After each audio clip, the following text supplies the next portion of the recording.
أعوذ بالله السميع العليم من الشيطان الرجيم بسم الله الرحمن الرحيم إن إبراهيم كان أمة قانتا لله حنيفا ولم يك من المشركين۔ معزز حاضرین، ہر قسم کی حمد و ثنا، تعریف و توصیف، بزرگی و بڑائی اور عبادت و بندگی لائق اور مناسب ہے اللہ رب العالمین کے لیے، جو خالق کائنات ہے، مالک ارض و سما ہے اور سارے جہان کا رب ہے۔ اور درود و سلام نازل ہو تمام نبیوں اور رسولوں پر، خاص طور پر آخری رسول جناب محمد صلی اللہ علیہ وسلم پر بے شمار درود و سلام نازل ہو۔ اللہم صلی علیہ وبارک وسلم۔ اللہ رب العالمین کا بڑا فضل احسان ہے کہ اللہ رب العالمین نے بارش کے موسم میں بھی، جبکہ تقریباً عیدگاہ میں نماز ادا کرنا ناممکن تھا، اللہ رب العالمین نے اپنا فضل کیا، ہمارے آپ کے لیے تھوڑا سا وقت اللہ نے بارش روک دی تھوڑی دیر وقت کے لیے، اور ہم بڑی خوشی کے ساتھ عیدگاہ میں جمع ہو پائے، اور اللہ رب العالمین کے شکریہ کے طور پر 2 رکعت ہم نے اپنے نماز عید ادا کی۔ حضرت ابراہیم علیہ السلام کی تاریخ عید الاضحیٰ کے ساتھ جڑی ہوئی ہے، اس لیے کہ عید الاضحیٰ میں عالم اسلام میں اللہ کی راہ میں مسلمان جانور قربان کرتے ہیں، حضرت ابراہیم علیہ السلام کی سنت کو یاد کرتے ہیں اور تازہ کرتے ہیں۔ ابراہیم علیہ السلام کو اللہ رب العالمین نے لوگوں کا امام بنایا، صرف مسلمان ہی ان کو اپنا پیشوا نہیں مانتے، بلکہ اہل کتاب یہودی اور عیسائی بھی حضرت ابراہیم علیہ السلام سے عقیدت و محبت رکھتے ہیں۔ اللہ رب العالمین نے حضرت ابراہیم علیہ السلام کو اتنا اونچا مقام عطا کیا ہے، اس کے پیچھے کی وجہ یہ ہے کہ ابراہیم علیہ السلام کے اندر اخلاص تھا۔ اللہ رب العالمین نے کہا کہ وَإِذِ ابْتَلَىٰ إِبْرَاهِيمَ رَبُّهُ بِكَلِمَاتٍ، جب اللہ نے ابراہیم علیہ السلام کو بہت ساری باتوں میں آزمایا، فَأَتَمَّهُنَّ، تو ابراہیم علیہ السلام نے ہر امتحان میں اپنے آپ کو کامیاب ثابت کیا، تمام آزمائش میں کھرا اترے۔ قَالَ إِنِّي جَاعِلُكَ لِلنَّاسِ إِمَامًا، تو اللہ رب العالمین نے کہا کہ ابراہیم تمہاری آزمائش ہو چکی، انہی آزمائش میں سے ایک آزمائش حضرت اسماعیل علیہ السلام کو اپنے ہاتھ سے ذبح کرنا، قربان کرنا تھا۔ تو اللہ رب العالمین نے کہا کہ ابراہیم میں تمہیں لوگوں کا امام بنانے والا ہوں، اور اللہ رب العالمین نے دوسری جگہ اعلان کیا کہ اللہ نے امام بنا دیا۔ ان ابراہیم کان امہ، ابراہیم علیہ السلام امام تھے، پیشوا تھے، رہبر اور رہنما تھے، اور لفظ کے اعتبار سے بہت سارے مفسرین نے امت کا بھی ترجمہ کیا کہ ابراہیم علیہ السلام اکیلے امت کے برابر تھے، قانتا للہ، اللہ کے مطیع اور فرما بردار، اللہ کے حکم کے سامنے جھک جانے والے، اور حنیفہ، مخلص تھے، اخلاص تھا ان کے اندر،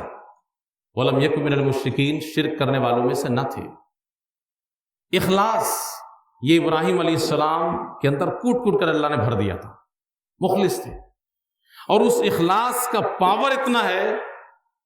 کہ قیامت تک وہ دنیا میں پیشوا اور امام ہی رہیں گے اور کہلائیں گے۔ صرف مسلمان ہی ان کو اپنا امام نہیں مانتے، یہودی اور عیسائی بھی حضرت ابراہیم علیہ السلام کو اپنا امام اور پیشوا مانتے ہیں، ان سے عقیدت و محبت رکھتے ہیں۔ اخلاص کہنے کا تو ہم آپ سب لوگ بول دیتے ہیں، میں بھی کھڑا ہو گیا ہوں اخلاص پہ تقریر کر رہا ہوں، لیکن خود میرے دل کے اندر اخلاص ہے کہ نہیں، یہ سب سے بڑا مسئلہ ہے۔ اخلاص بہت پاورفل اور شکتی شالی اور طاقتور چیز ہے، اس کے مقابلے میں کوئی چیز ٹک نہیں سکتی، رک نہیں سکتی، اس کا مقابلہ دنیا میں کوئی چیز کر ہی نہیں سکتی۔ تو اخلاص بولنا تو بڑا آسان ہے، تقریر کرنا بڑا آسان ہے، لیکن اپنے دل میں ٹٹول کر کے دیکھیں کہ خود مخلص ہے کہ نہیں ہے۔ لوگ اپنے آپ کو بڑے آسانی کے ساتھ کہہ دیتے کہ ہم مخلص ہیں، دوسروں کو بتانے کے لیے، جتانے کے لیے کہ بھائی تمہارے اندر اخلاص نہیں ہے، میرے اندر اخلاص ہے۔ لوگ قربانی کے موقع پہ دوسروں کو نصیحت کرتے پھرتے ہیں کہ اپنی انا کو قربان کر دیجئے، اپنے بغض اور حسد کو قربان کر دیجئے، وغیرہ وغیرہ، لیکن نصیحت کرنے والا خود اپنا دل ٹٹول کر نہیں دیکھتا کہ میرے دل میں کتنی انا بھری ہوئی ہے، کتنا بغض و حسد بھرا ہوا ہے، وغیرہ۔ یہی وجہ ہے کہ صرف کہنے کے لیے اخلاص رہ گیا ہے، ہم عملی دنیا میں دیکھیں تو اخلاص ہے نہیں، اور اسی وجہ سے اس کی طاقت ہمارے پاس محسوس نہیں کر پاتے۔ ہم اپنے آپ کو تنہا محسوس کرتے ہیں، کمزور محسوس کرتے ہیں، کیوں؟ اخلاص ہمارے اندر ہے۔ آپ کو اندازہ نہیں ہوگا کہ یہ اخلاص کتنی طاقتور چیز ہے، جس نے حضرت ابراہیم علیہ السلام کو امت بنا دیا یا امام اور پیشوا بنا دیا۔ اخلاص۔ صحابہ کرام رضوان اللہ علیہم اجمعین کے بارے میں ایک حدیث آپ سنتے رہتے ہوں گے کہ اللہ کے نبی صلی اللہ علیہ وسلم اللہ کی قسم کھا کر کے کہتے ہیں کہ اللہ کی قسم جس کے ہاتھ میں میری جان ہے، لو ان احدکم انفق مثل احد ذهبا، اگر تم میں سے کوئی شخص احد پہاڑ کے برابر سونا خرچ کر دے، ما بلغ مد احدہم ولا نصیف، تو میرے صحابہ نے 1 کلو آدھا کلو، مثال کے طور پہ، پرفیکٹ ناپ نہیں بتا رہا ہوں، 1 کلو آدھا کلو جو اناج اللہ کی راہ میں خرچ کیا تھا، تمہارا احد پہاڑ کے برابر کا سونا اس کا مقابلہ نہیں کر سکتا۔ آپ سوچ سکتے ہیں مثال کس چیز کی دی جا رہی ہے؟ سونا کی۔ سونا سوچتے ہی سمجھ میں آتا ہے کہ مہنگی چیز، نام سنتے ہی دماغ میں سمجھ میں یہ بات آتی ہے کہ یہ معمولی چیز نہیں ہے، بڑی مہنگی چیز ہے، اس کو خریدنا آسان نہیں ہے۔ اور پھر پہاڑ کے برابر، پہاڑ بولتے ہی ایک بڑی چیز سامنے آ جاتی ہے، بڑی چیز۔ اتنا بڑا سونا لے لے، اسی کی قیمت ادا کرنا مشکل ہے، تو ایک پہاڑ کے برابر سونا، اس کی قیمت کیا ہوگی؟ ہمارا کیلکولیٹر فیل ہو جائے گا۔ احد پہاڑ کے برابر کا سونا، اس کی قیمت انڈین روپے کے حساب سے کیا بنے گی؟ کیلکولیٹر فیل ہو جائے گا۔ اتنا بڑا فرق کیوں ہے؟ 1 کلو اناج، آدھا کلو اناج، جس کی قیمت ہم بڑھا چڑھا کے آج کے دور میں رکھ لیں 100 روپے، 100 روپے مان لیتے ہیں کہ 100 روپے وہ احد پہاڑ کے برابر کا سونا اس کا مقابلہ نہیں کر سکتا، 100 روپے کا۔ اتنا بڑا فرق۔ یہ حرام کمائی کی بات نہیں کر رہے ہیں، احد پہاڑ کے برابر کا سونا خرچ کر دو جو حلال کمائی ہو، اس کی بات ہو رہی ہے۔ حرام کمائی کا تو اعتبار ہی نہیں ہے، آپ کی حلال کمائی کی بات ہو رہی ہے کہ آپ کی محنت کی کمائی اگر احد پہاڑ کے برابر سونے کے برابر آپ خرچ کر دیں اللہ کی راہ میں، تو صحابہ کرام نے جو آدھا کلو 1 کلو اناج خرچ کیا تھا، یہ آپ کی حلال کی کمائی، احد پہاڑ کے برابر کا سونا، یہ بھی اس کے مقابلے میں ٹھہر نہیں سکتا۔ اتنا فرق کیوں؟ اسی لیے کہ صحابہ کرام رضوان اللہ اجمعین کے دل میں اخلاص تھا اور ہمارے اندر اخلاص نہیں ہے۔ تو یہ فرق ہے جس کی وجہ سے اتنا زیادہ انتر ہے دونوں کے ثواب میں۔ بہرحال ہمارا پیغام صاف ہے کہ اخلاص بڑی طاقتور چیز ہے۔ آپ مثال سے سمجھ سکتے ہیں، تفصیلات کا موقع نہیں ہے، یہ بارش بھی ہو رہی ہے بیچ بیچ میں۔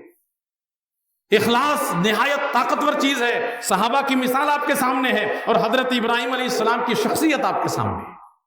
ان ابراہیم کان امۃ قانتا للہ حنیفا ولم یک من المشرکین۔ صرف زبان سے مت کہیے ہم بڑے مخلص ہیں، ہم اخلاص والے ہیں، زبان سے کہنے سے کچھ نہیں ہوتا ہے۔ آپ نہتے رہیں گے، آپ کمزور رہیں گے، اپنے آپ کو کمزور محسوس کریں گے اور اللہ کی مدد کہیں سے آئے گی نہیں۔ حد تو یہ ہے کہ ہمارے اوپر اللہ کا عذاب بھی آ جاتا ہے، تب بھی ہم ڈھنڈورا پیٹتے رہتے ہیں کہ ہم بڑے مخلص ہیں۔ اللہ کا عذاب جھیلتے ہیں اور دل میں اخلاص ہے نہیں، زبان پہ جاری ہے ہم بڑے مخلص۔ تو یہ اخلاص یہ انمول دولت ہے، نہایت قیمتی چیز، بہت ہی شکتیشالی چیز۔ ہر چیز میں آپ اپنا دل کو ٹٹولیے نا، دنیا فیصلہ نہیں کر سکتی آپ کے بارے میں، ہم خود اپنے بارے میں فیصلہ کر سکتے ہیں۔ میں کسی کام پہ لگا ہوں، میرے دل میں کیا ہے؟ اپنے دل کو ٹٹولنا شروع کر دیجئے اگر آپ کو شکتیشالی بننا۔ ابراہیم علیہ السلام کو اللہ رب العالمین نے دنیا کے لوگوں کا امام بنا دیا، مسلمان، یہودی، عیسائی سب ان کو امام مان رہے، ان کو امت کے برابر اللہ نے کہہ دیا، ایک آدمی امت کے برابر، معمولی بات ہے۔ یہ اخلاص کی طاقت تھی کہ اللہ رب العالمین نے اس مقام پہ ان کو پہنچایا۔ آپ بھی اپنے اندر اخلاص پیدا کیجئے، صرف ذبح مت کیجئے جا کر کے جانور کو، اپنے دل کو ٹٹول کر کے ساری گندگی نکال کر کے باہر پھینک دیجئے، اللہ کے لیے قربانی کرنا شروع کیجئے۔ جانور بھی قربان کیجئے، اپنی انا کو بھی قربان کیجئے، بغض و حسد کینہ کو بھی قربان کیجئے، اور بولیے کم۔ ہم بڑے مخلص لوگ ہیں، بولنے سے کچھ نہیں ہوتا ہے، اندر سے اپنا دل آپ کا گواہی دے دے بس کافی ہے، دنیا کو جتانے کی ضرورت نہیں ہے کہ میرے پاس بہت اخلاص ہے۔ اللہ رب العالمین سے دعا کریں کہ اللہ رب العالمین ہم تمام کو اخلاص کی دولت سے مالا مال فرمائے۔ ان اللہ وملائکتہ یصلون علی النبی یا ایھا الذین آمنوا صلوا علیہ وسلموا تسلیما اللهم صل علی محمد وعلی آل محمد كما صلیت علی ابراہیم وعلی آل ابراہیم انک حمید مجید اللهم بارک علی محمد وعلی آل محمد كما بارکت علی ابراہیم وعلی آل ابراہیم انک حمید مجید ربنا ظلمنا انفسنا وان لم تغفر لنا وترحمنا لنكونن من الخاسرین ربنا آتنا في الدنيا حسنة وفي الآخرة حسنة وقنا عذاب النار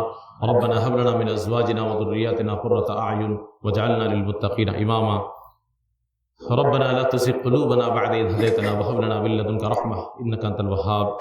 اے اللہ تیرا بڑا فضل و کرم اور تیرا احسان ہے، ہم تیرا جتنا شکر ادا کریں وہ کم ہے۔ اللہ رب العالمین تو نے ہمیں بارش کے موسم میں بھی عیدگاہ میں نماز پڑھنے کی توفیق نصیب فرمائی۔ اے اللہ تیرے در پہ ہم ہاتھ پھیلا دیے ہیں، اے اللہ ہم خطاؤں کے پلندہ ہیں اور گناہوں کے پتلا ہیں، سر سے پیر تک ہم گناہوں میں ڈوبے ہوئے ہیں۔ اے اللہ ہم عاجزی اور انکساری کے ساتھ تیرے سامنے جھک گئے ہیں۔ اے اللہ تو اپنی رحمت کی بارش نازل فرماتے ہوئے اے اللہ ہمارے سارے گناہوں کو تو دھل دے، اے اللہ ہماری ساری خطاؤں کو تو معاف فرما دے، اے اللہ تمہاری ساری لغزشوں سے نظر انداز کر دے، اے اللہ تو ہم سب کو صاف ستھرا کر کے بالکل جنت کے لائق بنا دے۔ اے اللہ ہم میں سے جو لوگ بھی بیمار ہیں انہیں شفاء کلی عطا فرما، اے اللہ ہم میں سے جو لوگ قرض دار ہیں ان کے قرض کی ادائیگی کا راستہ آسان فرما، اے اللہ ہم میں سے جو لوگ پریشان حال ہیں ان کی پریشانی کو تو دور فرما، اے اللہ ہم میں سے جو روزی کی تنگی کو جوجھ رہے ہیں اللہ تو ان کی رزق میں کشادگی پیدا فرما، اے اللہ جو حرام کمائی میں ملوث ہیں اللہ تو ان کے لیے حلال کمائی آسان کر دے، اے اللہ جو زناکاری میں ملوث ہیں اللہ تو انہیں